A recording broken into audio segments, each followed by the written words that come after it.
रोहित पवार खोटारडे, भाजपनं थेट केला हल्लाबोल. भाजप प्रवक्ता न्यायमूर्तीपदी कसा? आमदार रोहित पवारांचा भाजपला सवाल.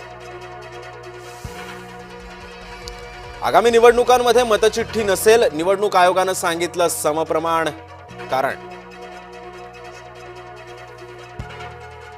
उपमुख्यमंत्री एकनाथ शिंदे आठवड्याभरात दुसऱ्यांदा दिल्लीला. शिंदेंच्या सततच्या दिल्ली दौऱ्यानं चर्चांना उधाण.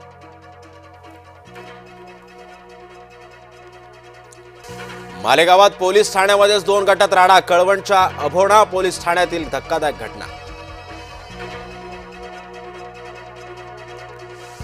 महादेवीसाठी सरकार न्यायालयात भूमिका घेणार. विशेष बैठकीतून मिळालं स्पष्ट संकेत. कबूतरखाना अचानक बंद करणं योग्य नाही. बैठकीनंतर मुख्यमंत्री देवेंद्र फडणवीसांचं वक्तव्य.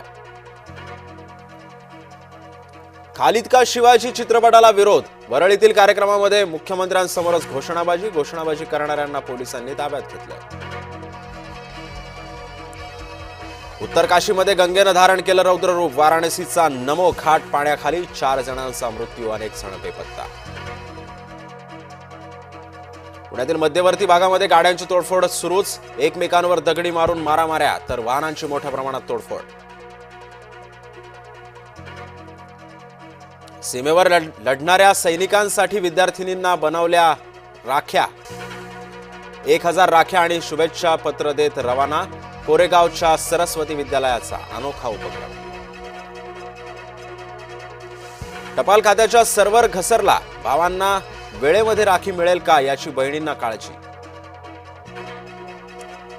मुंबईमध्ये दिव्यांग क्रीडापटूंची राष्ट्रीय जलतरण स्पर्धेतील विजेत्यांचा बक्षीस समारंभ संपन्न. विजेते भविष्यामध्ये जागतिक दिव्यांग ऑलिम्पिकमध्ये होणार सहभागी.